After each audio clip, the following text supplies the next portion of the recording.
tu es putain de riche, mais tu t'en rends pas encore compte. Si tu as la chance de voyager un peu en Asie, tu te rendras compte de la chance qu'on a, nous, d'être français.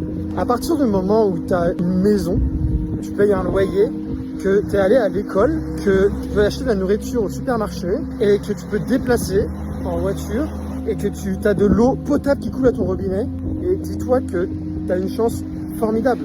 Si en plus de ça, tu as la chance d'être en bonne santé, alors écoute, je pense que tu as tout autour de toi et en toi pour être heureux. Évidemment, je ne minimise pas le fait qu'on a des difficultés, des inégalités sociales, des plans où évidemment tout ne tourne pas rond en France. Et en fait, si on prend juste un tout petit peu de recul et qu'on sort un petit peu, qu'on arrive à dézoomer de juste simplement de nous, franco-français, quand on se remet un peu en perspective du monde, on se rend compte qu'on est putain de privilégiés. À partir du moment où tu es né en France, tu es dans le peut-être top 20, top 15% des personnes les plus riches du monde. Et je pense qu'on a tendance un peu à l'oublier, et ça me fracasse le crâne. Quand je vois, tu vois, par exemple, ici, là, ces mecs qui vivent sur une plage d'Indonésie, en fait, ils n'ont jamais rien vu d'autre que leur île. Ils ne voyagent pas, ils n'ont jamais pris l'avion, et ils le prendront probablement jamais.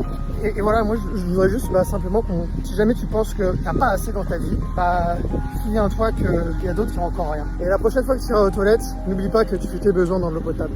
Sur ce, bisous.